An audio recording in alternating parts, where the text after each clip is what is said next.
Supreme court ने फैसल वावडा और मुस्तफ़ा कमाल को तौहीन अदालत पर शोकॉज नोटिस जारी कर दिया। फैसल वावडा और मुस्तफ़ा कमाल से 2 हफ्ते में जवाब तलब। बादी नज़र में तौहीन अदालत हुई है सुप्रीम कोर्ट का हुक्मनामा।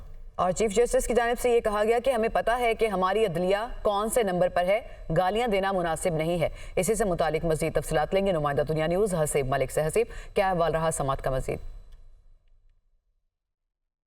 देखिए, ये फैसल वावडा की जानिब से इस्लामाबाद प्रेस क्लब के अंदर प्रेस कॉन्फ्रेंस की गई थी, जिसके ऊपर गुज़िश्ता रोज़ सुप्रीम कोर्ट की तरफ से आज खुद नोटिस लिया गया था और उसके ऊपर आज समात हुई है। Chief justice of Pakistan justice Qazi Faez Isa की सरबराही में ये 3 रुकनी बेंच था जिसने समात की है। अदालत ने जो है मुस्तफ़ा कमाल और फैसल वावडा को शोकाज नोटिस भी जारी कर दिए हैं और आइंदा समात पर जो है जवाब जमा करवाने का भी हुक्म दिया है। इसके साथ साथ अदालत ने पैमरा को भी जो है वो कहा है कि वो जो प्रेस कॉन्फ्रेंस थी उसकी जो है वीडियो और साथ में ट्रांसक्रिप्ट जो है वो अदालत में जमा करवाएं। इसके साथ साथ आज जो कार्रवाई हुई है तो समात के आगाज़ में एडिशनल अटॉर्नी जनरल जो थे वो रोस्ट्रम पर आए थे और उनकी जो है अदालत की तरफ से इस्तफसार किया गया कि क्या आपको लगता है कि तौहीन अदालत का ये इसके ऊपर इतलाक़ होता है जो प्रेस कॉन्फ्रेंस की गई है, जिसके ऊपर एडिशनल अटॉर्नी जनरल की जानिब से अदालत को आगाह किया गया कि वीडियो यूट्यूब के ऊपर भी म्यूट वीडियो जो है वो इस वक्त मौजूद है, पर लेकिन इसके ऊपर जो है वो कुछ कहा नहीं जा सकता। इसके साथ साथ चीफ जस्टिस की तरफ से ये रिमार्क्स दिए गए कि मेरे ऊपर भी बहुत ज़्यादा तनकीद की हुई है और मैंने जो है एक सब्र का मुजाहरा किया था और इसका मतलब ये नहीं है कि जो है एक इदारे के ऊपर जो है तनकीद की जाए और एक इदारे के ऊपर तनकीद करने की वजह से जो है और मेरे जो साथ कुलीग्स हैं उनके ऊपर तनकीद करने की वजह से जो है मुझे शोकाज नोटिस जारी करना पड़ रहा है। और इसके साथ साथ अदालत की तरफ से ये भी रिमार्क्स दिए गए कि मुस्तफ़ा कमाल की तरफ से भी 16 मई को जो है प्रेस कॉन्फ्रेंस की गई और उसके अंदर जुल्फ़िकार अली भुट्टो के हवाले से जो है वो बात की गई। तो उसके ऊपर चीफ जस्टिस की तरफ से ये रिमार्क्स दिए गए कि अब जुल्फ़िकार अली भुट्टो को ज़िंदा तो नहीं किया जा सकता। और इसके साथ साथ चीफ जस्टिस की तरफ से ये भी रिमार्क्स दिए गए कि जो हमारे माशरे के अंदर सबसे कमज़ोर शख्स वो होता है जो बंदूक उठाता है, क्योंकि उसके पास दलाइल नहीं होते। इसी तरह जो गालियाँ देता है वो दूसरे नंबर के ऊपर जो है वो कमज़ोर तरीन शख्स होता है, क्योंकि वो दलाइल नहीं दे सकता और दलाइल ना होने की वजह से वो जो है वो ये स्टेप उठाता है। तो अदालत ने कहा कि अगर किसी ने तनकीद करनी है तो वो हमारे सामने आकर तनकीद करे। अदालत ने इसी वजह से फैसल वावडा और मुस्तफ़ा कमाल को तौहीन अदालत के नोटिस जारी कर दिए हैं, जबकि समात को 5 जून तक मुलतवी किया है और जो है फैसल वावडा और मुस्तफ़ा कमाल से जवाब भी तलब कर लिया है। जी सही। हसीब मलिक, आप हमें तफसीलात बता रहे थे। हसीब, अब दोबारा समात जो है वो 5 जून को होगी? अब जो है समात वो 5 जून को होगी और 5 जून को पैमरा को जो नोटिस जारी किए गए हैं, पैमरा ट्रांसक्रिप्ट समेत और जो प्रेस कॉन्फ्रेंस की गई थी फैसल वावडा की जानिब से उसका वीडियो रिकॉर्ड जो है वो तलब किया है अदालत ने। साथ साथ फैसल वावडा और मुस्तफ़ा कमाल को नोटिस जारी किए हैं और उनसे भी जवाब तलब किया है। तो आइंदा समात पर इन जो मुस्तफ़ा कमाल और फैसल वावडा हैं इनकी तरफ से जो जवाबात जमा करवाए जाएंगे उसके ऊपर जो है समात होगी। और साथ साथ जो पैमरा से वीडियो जो मांगी गई है और इसके साथ साथ ट्रांसक्रिप्ट जो मांगा गया है वो जो है वो तलब किया गया है। तो अहम समात आइंदा समात पर होने जा रही है। इसके साथ साथ जो है अदालत में जो समात हुई थी उसके अंदर काफ़ी जो है वो रिमार्क्स दिए गए। अदालत का ये कहना था कि लाजमी नहीं है कि किसी के बाप के गुनाहों का जो है आइंदा समात 5 जून को होगी। इसी पर बात करने के लिए ब्यूरो चीफ इस्लामाबाद अदील वराइश भी हमारे साथ मौजूद हैं। अदील, जैसा कि जो समात है वो मुलतवी कर दी गई है 5 जून तक और 2 हफ्तों में जवाब जमा कराने के लिए कहा गया, अगर 2 हफ्तों में जवाब तलब नहीं किया गया तो फिर क्या कार्रवाई हो सकती है? देखिए, अब बुनियादी तौर पे तौहीन अदालत की कार्रवाई का जो पहला मरला है उसमें जिसमें शोकाज नोटिस जारी कर दिया जाता है और वो शोकाज नोटिस जारी कर दिया गया, इजहार वजू का नोटिस कहा जाता है। इसमें अगर जवाब ना दिया जाए और अदालत के हुक्म की तामील ना की जाए तो उसमें फिर उसके बाद इसका मतलब है कि दिफा में कहने के लिए जो कंटेमनर है उसके पास कुछ नहीं है और उसके बाद फिर इंडाइटमेंट की जानिब ये मामला जाता है। अब अदालत ने इसको बादी नजर में तौहीन अदालत करार दिया है, लेकिन इसमें जाहिर है एक जो फेयर ट्रायल का जो प्रोसेस होता है तो उसमें ये चूंकि अदालत का खालिस्तान मामला होता है और इसमें अदालत ने उनको बुला के ये मौका दिया है कि वो आकर अपने बयानात की वजाहत करें। और इसमें अदालत ने पैमरा से प्रेस कॉन्फ्रेंसेस की वीडियो रिकॉर्डिंग और ट्रांसक्रिप्ट भी तलब कर लिया, यानी अदालत खुद से एक मरतबा फिर उनका जायजा लेगी। जो अनएडिटेड जो ट्रांसक्रिप्ट भी होगा और जो वीडियो रिकॉर्डिंग्स हैं वो भी मंगवाई जा रही हैं। तो उसके बाद अगर फैसल वावडा मुस्तफ़ा कमाल जो हैं वो अपने जो दिए गए बयानात हैं उस पर अदालत को मुतमिन नहीं कर पाते, क्योंकि अदालत तो इसको बादियो नज़र में तौहीन अदालत करार दे रही है।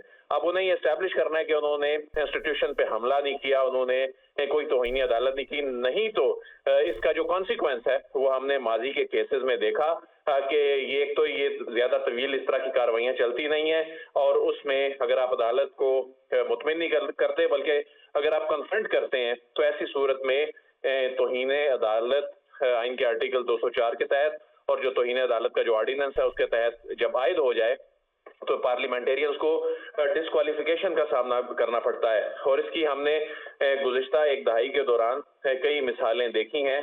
जो अरकान पार्लियामेंट जो हैं उनको अपनी नशिस्तों से हाथ भी धोने पड़े।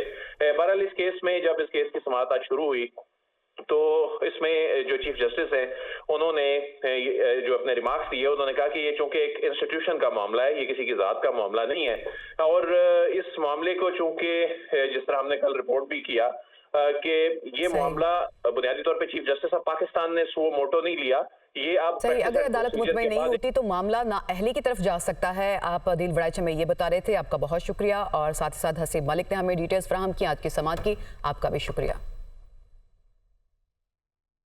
हुकूमत ने महंगाई के बोझ तले दबे अवाम पर बिजली गिरा दी है और बिजली की कीमतों में मजीद ₹1.47 इजाफा कर दिया गया है। वसूली अगस्त, सितंबर और अक्टूबर में होगी, जबकि बिजली कंपनियों ने तीसरे समाही एडजस्टमेंट की मद में ये इजाफा मांगा था।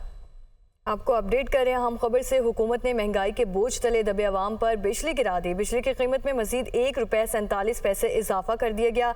ये इजाफा क्यों है, ज़िशान यूसुफजई हमें बताएंगे इस हवाले से। जी ज़िशान। देखिए, ये एक समाअत हुई है जो मुकम्मल हुई और इसका तफसीली फैसला बाद में जारी किया जाएगा, और अगर दरख्वास्त एज इट इज मंजूर होती है तो ₹1.47 फी यूनिट का इजाफा होगा, जो कि सहमाई एडजस्टमेंट की मद में मांगा गया है। और मंजूरी की सूरत में सारिफीन पर 51 अरब इस वक्त ₹2.75 सहमाई एडजस्टमेंट आयद है जो जून तक वसूल की जाएगी। उसके बाद ये आयद हो जाएगी। इसमें जो कैपेसिटी चार्जेस है वो 31 अरब 34 करोड़ रुपए मांगे गए हैं। जी ठीक है, ज़िशान यूसुफजई हमें इस्लामाबाद से अपडेट करे थे, शुक्रिया आपका। इसहाक डार की बतौर नायब वज़ीर आज़म तैनात इस्लामाबाद हाई कोर्ट में चैलेंज। शहरी फहद बशी शब्बीर ने वकील नदीम के जरिए इस्लामाबाद हाई कोर्ट में दरख्वास्त दायर की। प्रिंसिपल सेक्रेटरी टू वज़ीर आज़म सेक्रेटरी काबीना डिवीजन इसहाक डार दरख्वास्त में फरीक हैं। इसहाक डार की बतौर नायब वज़ीर आज़म तैनाती का नोटिफिकेशन आइन के खिलाफ है, ये दरख्वास्त की गई। इसी से मुतालिक मज़ीद तफसीलात लेंगे नुमाइंदा दुनिया न्यूज़ रिजवान काजी से। रिजवान, क्या सदा की गई है इस दरख्वास्त में? इसहाक डार की बतौर नायब वज़ीर आज़म तैनाती को इस्लामाबाद हाई कोर्ट में चैलेंज किया गया है और इस्तदा की गई है कि नायब वज़ीर आज़म की तैनाती आइन के आर्टिकल 4 के खिलाफवर्जी है। तैनाती का नोटिफिकेशन कालादम करार दिया जाए और केस के हतमी फैसले तक इन्हें काम से रोका जाए। ये दरख्वास्त जो है शहरी फहद बशीर ने दायर किया और इसमें प्रिंसिपल सेक्रेटरी टू वज़ीर आज़म, सेक्रेटरी काबीना डिवीजन और नायब वज़ीर आज़म को फरीक बनाया गया है। दरख्वास्त में ये भी कहा गया है कि वज़ीर आज़म की तैनाती जो है ये बतौर नायब वज़ीर आज़म तैनाती का नोटिफिकेशन आइन के खिलाफ है और नायब वज़ीर आज़म तैनाती आइन के आर्टिकल 4 की खिलाफवर्जी है। वफाकी हुकूमत ने नायब वज़ीर आज़म की तैनाती करते हुए आइन की खिलाफवर्जी की है। रिजवान काजी, आप हमें डिटेल्स बता रहे थे इस दरख्वास्त से मुतालिक, आपका शुक्रिया। जिना हाउस हमला, अस्करी टावर हमला और पुलिस स्टेशन को जलाने के मुकदमात इंसदाद दहशतगर्दी अदालत लाहौर ने बानी पीटीआई की अबूरी जमानत में 24 मई तक तौसी कर दी है। अदालत का आइंदा समाअत पर बानी पीटीआई को वीडियो लिंक के जरिए पेशी को यकीनी बनाने का हुक्म दिया गया है। तो जिना हाउस हमला, अस्करी टावर हमला और पुलिस स्टेशन को जलाने के मुकदमात इंसदाद दहशतगर्दी अदालत लाहौर ने बानी पीटीआई की अबूरी जमानत में 24 मई तक तौसी कर दी। शेरपाव पुल पर एहतजाज और इश्तियाल अंगेज तकरीर का मुकदमा इंसदाद दहशतगर्दी अदालत लाहौर ने डॉक्टर यास्मीन राशिद की दरख्वास्त जमानत मंजूर कर ली है। जिना हाउस के बाहर पुलिस गाड़ियां जलाने के केस में ये पेशरफ्त हुई है कि डॉक्टर यास्मीन राशिद और उमर सरफराज चीमा की जमानत बाद अज गिरफ्तारी मंजूर कर ली गई है। आपको बताएं कि ये अहम पेशरफ्त हुई है पीटी रहनुमाओं के हवाले से कि डॉक्टर यास्मीन राशिद की दरख्वास्त जमानत मंजूर कर ली गई है और साथ ही साथ उमर सरफराज चीमा की जमानत भी मंजूर कर ली गई है। शेरपाव पुल पर एहतजाज और इश्तियाल अंगेज तकरीर का ये मुकदमा था।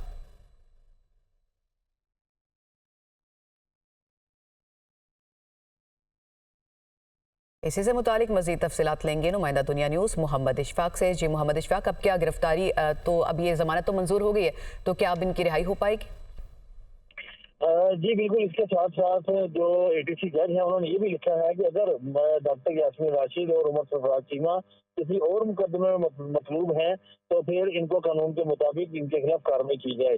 अलबत्ता शेरपा पुल पर एहतजाज करने, इश्तियाल तकारीर करने और गिराव गिराव के मुकदमे में डॉक्टर यास्मीन राशिद और उमर सरफराज चीमा की दरख्वास्त जमानत मंजूर करके अदालत की जानिब से दोनों मुल्जमान को रिहा करने के अहकाम जारी कर दिए हैं।